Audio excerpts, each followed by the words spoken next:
Jeffrey?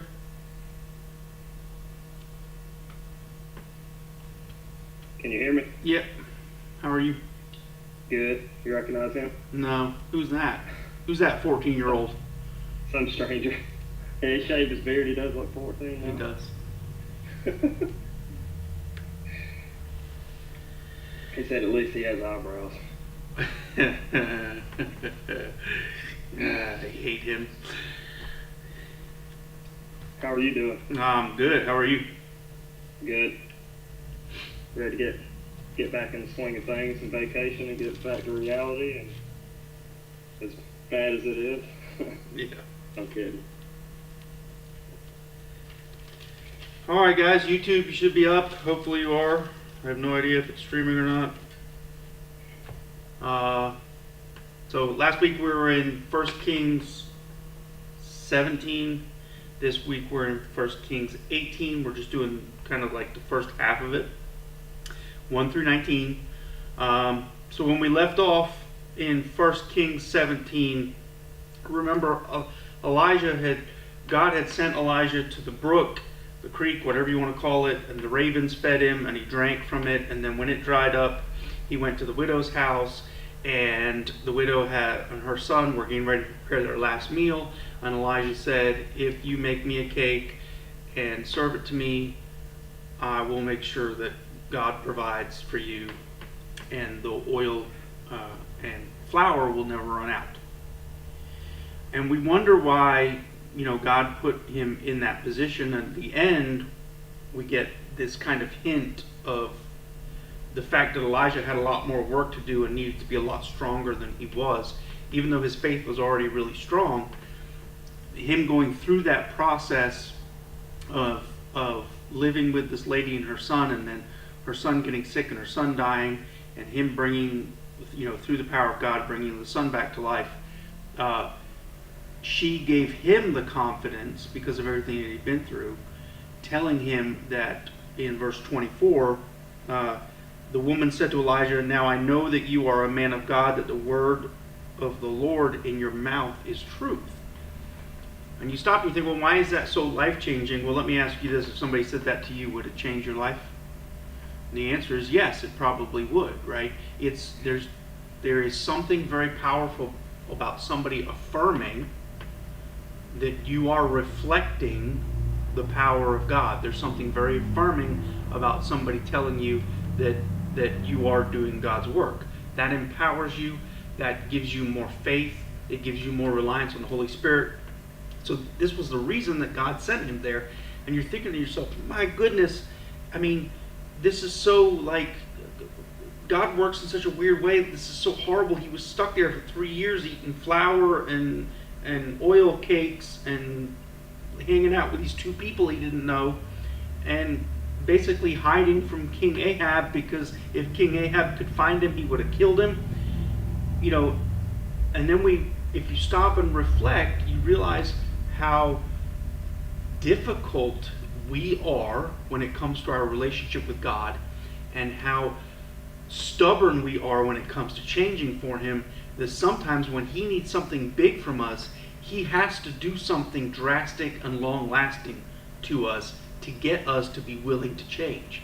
So to get Elijah to the point that he needed him so that this Baal worship could be defeated, he basically had to lock Elijah up for 3 years and get him to come to the full recognition and authority of God, and to rely on him completely. Right? So if you're going through stuff in your life and you're thinking, man, this is horrible, why am I going through this? Maybe it's because you got something awesome to do. And, you being obstinate to God or being difficult with God might only prolong what he wants you to do, because the will of God must be done, right?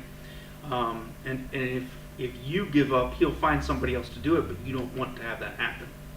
So we look at Elijah and we say, wow, that kind of changes things and makes it a little bit more impressive, right? But we don't really get any details in 17. We get them in 18. I kind of cheated a little bit because I gave some of it away already. But in 17, we have no idea how long he's with this widow and her son. We have my daughter is big in, she's starting to do this meal prep stuff. where I know this seems odd, but this is the only way I can think about this, where she takes these little containers of meals for dinner every night, and she makes a whole week's worth. But when she makes them, it's the exact same meal broken up over 7 days. And my response to her is always, isn't that like the most boring thing? Like, I know for the next 7 days, I'm having chicken, brown rice, green beans, and maybe, some different sauce or something. Okay, that seems bad enough, right? Now imagine eating, I don't know if you've ever eaten a flour cake before. Probably the nearest thing you could get to it these days would be like a saltine cracker. Imagine eating saltine crackers and drinking water for 3 years. Right? So this was momentous. And we don't even get a clue as to how long he was doing this until we get into 18. So that's where we're at today. This hopefully won't take too long, because next week's reading is like, I get all excited about it. But anyway, so it goes on, verse 1, chapter 18. Now it happened after many days that the word of the Lord came to Elijah in the 3rd year. Right, so this is where we get the idea that he's stuck eating saltine crackers and drinking water with these weird people for 3 years. Being purposefully hid from King Ahab, because if King Ahab finds him, he's going to kill him. We'll get into that in a minute. Go show yourself. So after 3 years of eating saltine crackers and water, God says to him, go show yourself to Ahab, and I will send rain on the face of the earth. So in order to end the drought that Elijah prayed for, because it was the will of God, in order to end the drought, Elijah has to go and face the one person who wants him dead. And to have the faith to do that, and to be that strong, God locked him up for 3 years and fed him saltine crackers. If you are at a point in your life where you're wondering what is going on, how things are so horrible, whatever, it's because you're being driven for a purpose. Accept it. Rejoice in it, right? Rejoice always. Rejoice in it and wait. You don't know it. I mean, those of you who are frustrated by this, COVID stuff and all the worrying and the weird regulations and the political arguments on both sides of the spectrum, it might be because you are being destined to do something. And we have to be willing to accept that and willing to play the role, right? To be with God where he wants us to be. So he says, go show yourself to Ahab. I will, if you go show your face, I'll make it rain. Verse 2, we get his response, right? There's no dilly-dally. So Elijah went to show himself to Ahab. Now the famine was severe in Samaria, right? So the famine obviously is worse in some places than others. It's the worst where God wants action the most. So the deal with Ahab is married to Jezebel. You probably know the name Jezebel, but you don't quite understand. I think nowadays somebody who's promiscuous, we call them a Jezebel, which is actually not correct. Jezebel actually means false prophet. The reason why we attach the promiscuity to Jezebel sometimes is because when she was killed, she got all dressed up in full queen regalia and was all done up with makeup, which was very rare for back then. But she was a false prophet. So when Ahab married her, God gave him instructions not to marry somebody who was not a believer. He married Jezebel. Jezebel was not a believer. She converted the entire region to the worship of Baal. Ahab let it happen, and he himself became quite evil in the slaughtering of people that would not worship Baal. Jezebel also went around and took all of the prophets that she could find. Now I'm going to explain the word prophet in just a minute. But she took all of the prophets that she could find in the entire kingdom and had them killed. Okay? This was a very evil couple. Now, when we hear a word prophet today, we think of Elijah. Elijah's a prophet because God speaks to him, right?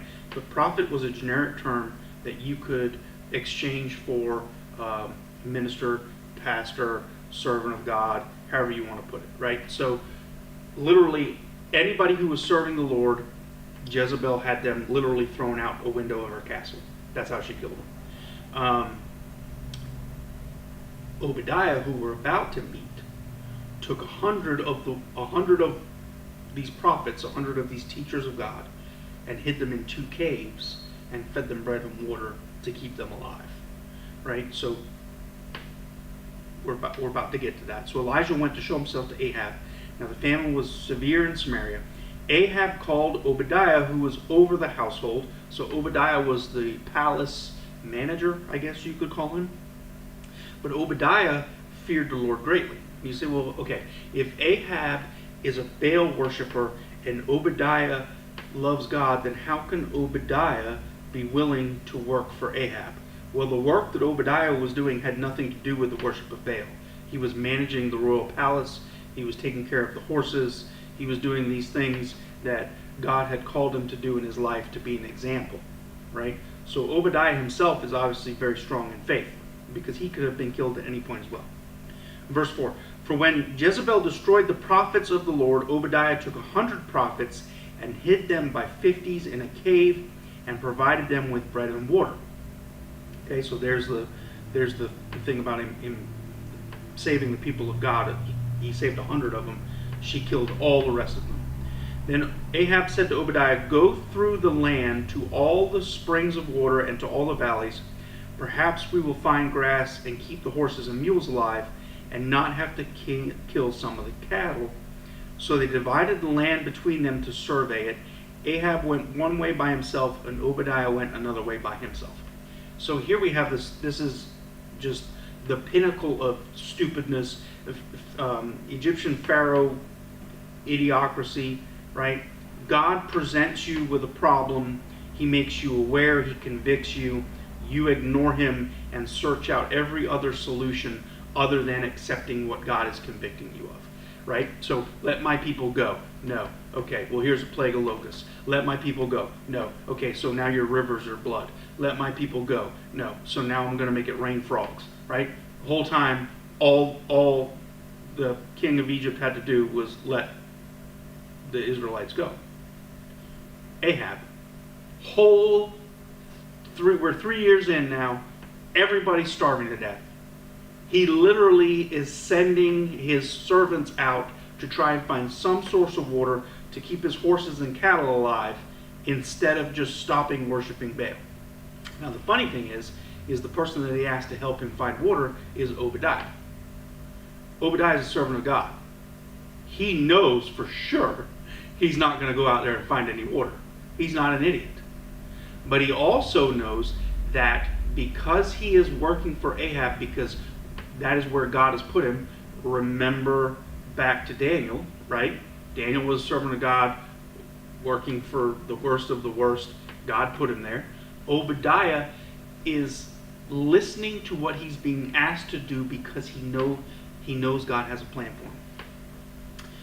So they go and they search for water, and here we get verse 7, right? So now as Obadiah was on the way, behold, Elijah met him, and Obadiah recognized him and fell on his face and said, is this you, Elijah, my master?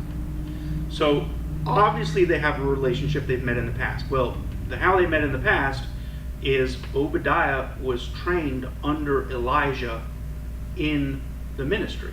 So we use this word prophet, and we have to change it to just servant of God instead of a prophet is somebody who just speaks of the future, right?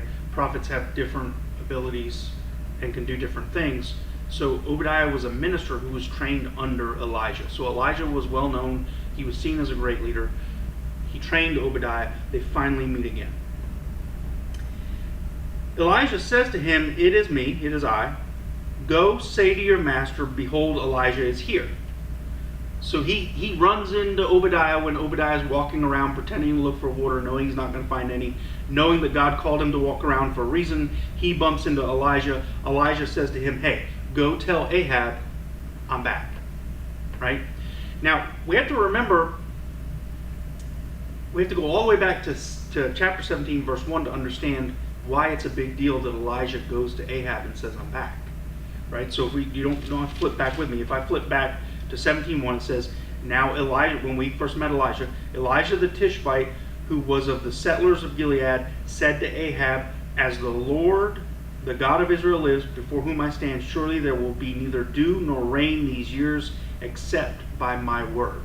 So the last time he saw Ahab, the last thing he said to him was, there's going to be a drought until I say there's not going to be a drought. Bye. He goes to Obadiah and says, go tell Ahab I'm back. Now, this whole time, Ahab has been searching high and low for him. Jezebel has been searching high and low for him. They want nothing more than to get their hands on Elijah and kill him. Because they believe that Elijah put this curse on them. Okay? So instead of recognizing that it's God, they continue to worship Baal, and they blame all of the things that are going wrong on somebody else instead of accepting personal responsibility for their actions. Might sound something like what's going on today. I don't know. So he bumps into Obadiah. Obadiah says, hey, so good to see you. And he says, go tell Ahab I'm here. Verse 9. He said, this is Obadiah responding. He said, what sin have I committed that you're giving your servant into the hand of Ahab to put me to death? If I go tell Ahab that you're around, God is going to protect you. He's going to hide you. I'm going to come back here with Ahab. I'm going to look like a fool. Ahab's going to look like a fool. And Ahab's going to kill me because you weren't where you said you were going to be. Makes sense? Verse 10. As the Lord your God lives, there is no nation or kingdom where my master had not sent to search for you. And when they said he is not here, he made the kingdom or nation swear that they could not find you. Okay, so there we get the history that Ahab has been looking for him for a long time. Verse 11, and now you are saying, go to your master, behold, Elijah is here. Verse 12, it will come about when I leave you that the Spirit of the Lord will carry you where I do not know. So when I come and tell Ahab, and he cannot find you, he will kill me. Although I, your servant, feared the Lord from my youth. Interesting response, right? So he basically explains, look, I know God's going to protect you. If I go tell Ahab you're here, I'm going to come back. You're not going to be here. I'm not going to know where you are. I'm going to die. But because you're asking me to do it, I'm thinking about it. And he doesn't say I'm just going to go do it, but he does respond. Obadiah says, although I, your servant, have feared the Lord from a youth. Right? Like, I can't believe you're asking me to do this. I'm worried it's going to kill you. Convince me to do it for real. Verse 13. Has it not been told to my master what I did when Jezebel killed the prophets of the Lord, that I hid 100 prophets of the Lord by 50s in a cave and provided them with bread and water? And verse 14. And now you are saying, go say to your master, behold, Elijah is here. He will then kill me. Elijah responds and he says, as the Lord of hosts live, before whom I stand, I will surely show myself to him today. So his response to Obadiah's concerns, right? Obadiah is so worried. He's like, oh my gosh, if I do this, you're going to die. If I don't do it, I'm not listening to God. I feel torn. And Elijah's response is, I give you my word, I will stay here. You come back with Ahab, and I will stay here. Verse 16. So Obadiah listens. You see, this is the one thing that I think as a population, we are really struggling with right now. Okay? Sunday, the sermon on Sunday is going to be, hopefully going to be earth-changing for anybody who listens to it. Right? I mean that for real. And that's not coming from me because I'm not writing the sermon, God is. And I'm not saying that because I think that I have it right. I'm saying that because I can see what God is doing, and I'm absolutely amazed, and I just stand back and let it happen. But this idea that you are not personally responsible for your actions flies directly in the face of God. Because it is the finest art of self-worship that there ever is. I keep going back to this idea that you have to understand that you do not deserve the grace that has been applied to your life. You have done nothing to earn it. You have done nothing to deserve it. you are a horrible person. Okay? When it comes to how we treat God, how we listen to Him, how we respect Him, how we give Him our time, you are a horrible person. And 1 millimeter of a millimeter of a millimeter of falling short is a complete waste of time in God's eyes. Right? So you reflect. I'm not asking you to reflect on other people. I'm not asking you to judge other people and think, I'm asking you to look at yourself, and I'm asking you to ask yourself, are you really dedicated to God in a way that you should be? Meaning, are you listening to Him fully? If He came to you right now and was like, I need you to go to King Ahab, and I need you to tell him that I'm here, and you're worried about dying, and you choose not to go because you're going to die, you are directly flying in the face of God. Right? Now, we have not an out, but we have a slip that gets us out of trouble, which is grace. Right? And so you can reflect back and you can look at the times of your life that you know for sure that you completely fell short of God, and you can apply grace to those situations and be forgiven of them. The idea of the application of grace is that you learn from it and you change. So if God is asking you to do something, and you can reflect back on your own life and remember times when you did not do what God is asking you to do, if you have truly applied the application of grace, then the next time He asks you to do something, regardless of the cost, you will do it. That is where we are failing. It's where we fail as a church, it's where we fail as believers, it's where we're failing as a world. We do not take personal responsibility for our actions anymore. It's always somebody else's fault. God is asking you to do stuff. Do it. Don't worry about the consequences. Don't worry about what it'll cost you. Okay? If God is going to shove you down by a brook and feed you with crows for a year, and then make you live with some old woman and feed you saltine crackers for 3 years, then suck it up and do it, because it's God. And the moment that you decide that that's not your life, then He's not your Savior. He's not your Lord. And that's the honest truth. And I will also preface this because it seems kind of harsh, but I'm really fired up about this. Like the events that are taking place right now, like I just want to go and preach to the world. I don't know how to do it. I don't know how it's possible, and I don't know that anybody would ever listen. But you can see the effects of people choosing to worship something other than God, and the effect that is taking place. And those of us who worship God are so busy excusing and supporting everybody else's behavior that there's nobody left to stand up and say, none of this is right. And we're where we are. And before you know it, your whole country is filled with a bunch of Baal worshipers. And there's a drought, a financial drought, a physical health drought, whatever you want to term it. Turn back to God. And you say, well, how do we get the whole country to turn back to God? Don't worry about the whole country. You turn back to God. Remember Sodom and Gomorrah? Right? God literally blasted it off the face of the earth. It's still there today. It's nothing but a sand field. He literally wiped everything out that existed. Do you know what He went there looking for? One person. Yep. He wanted one person that would show that they were worthy of saving. You can be that one person. It's that simple. Right? Remember, it started out, He was looking for, show me 100, show me 10, show me 1. Anyway, so Obadiah says, fine, I'll go get Ahab. You promised you're going to stay here. I'll go get him. Goes and gets Ahab, right? Verse 16. So Obadiah went to meet Ahab and told him, and Ahab went to meet Elijah. Ahab, obviously, as soon as he heard Elijah was around, he's gone. He's on his horse. He's on his way there. Verse 17. When Ahab saw Elijah, Ahab said to him, is this you, you troubler of Israel? Right? So, it's been 3 years. Your beard's a little grayer. Your hair's a little longer. You look a little skinnier because you've been eating saltine crackers and drinking water. But I'm pretty sure this is you. you are the cause of all of our problems.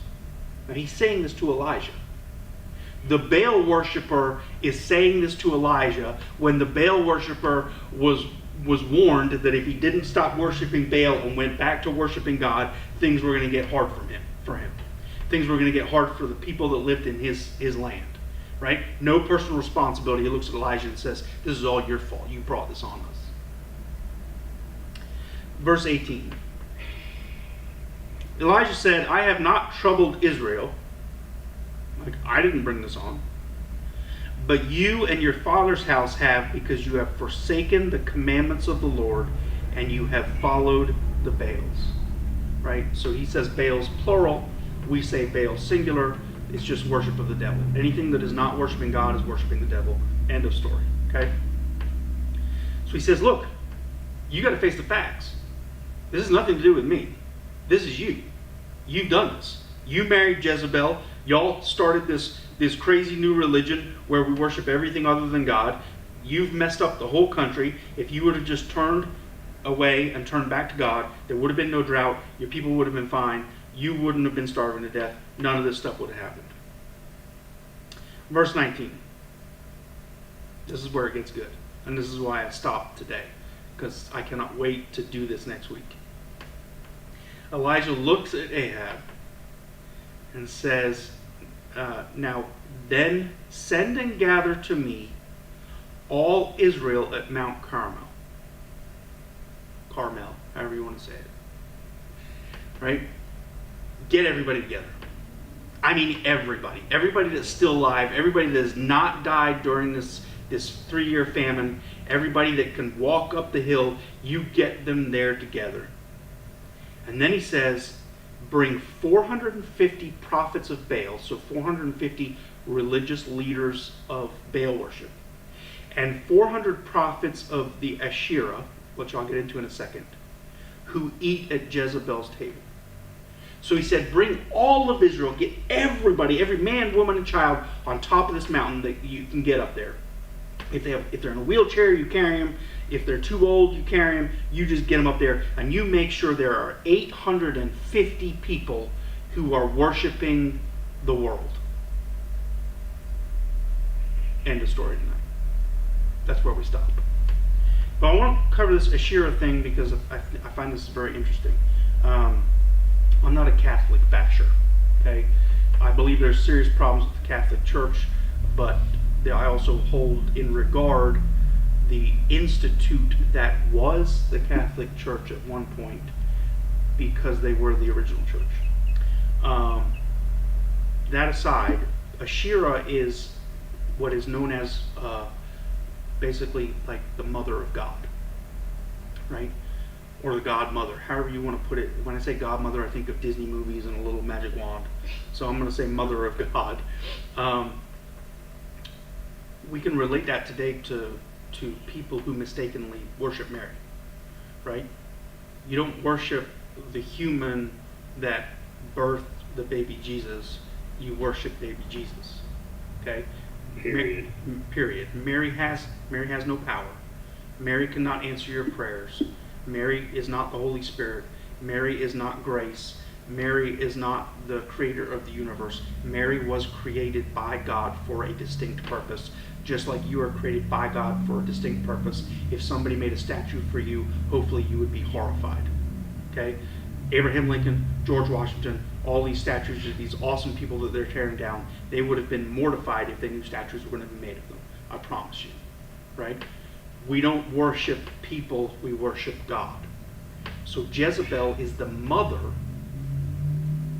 the creator, the designer, through the power of Satan, of this Mother Earth worship, this Mother Mary worship, all of these things, anything that pulls you away from worshiping God.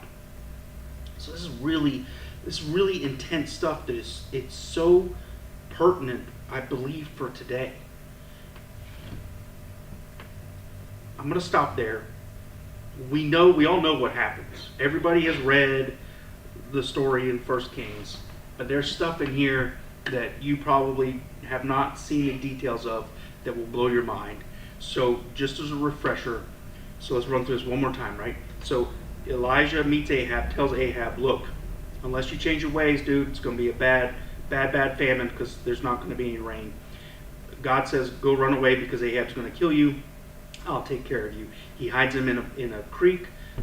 He has ravens feed him. He meets a widow and her son, and Elijah makes the promise through God that if they feed him, that they will never run out of food. The son dies.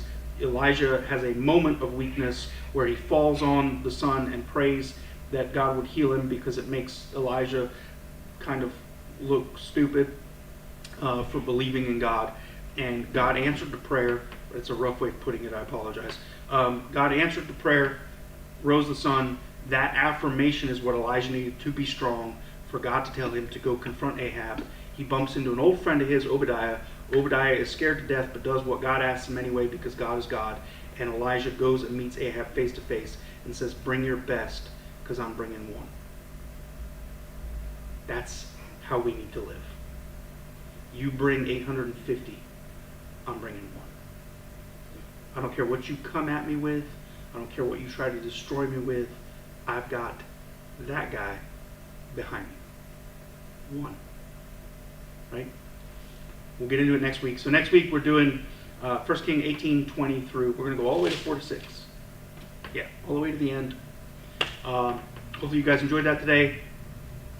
Love to see you, so to speak, on Sunday. I'll see you through the camera glass. 10:45. It's going to be, that sermon is going to be the sermon for the year, I believe. We'll see. Don't want to oversell it, but I think it's going to be good stuff. Anyway, YouTube, thanks for joining. God. Hang on a second. Thanks, YouTube, for joining. I'm going to cut y'all off. Y'all have a great night, and hopefully look forward to you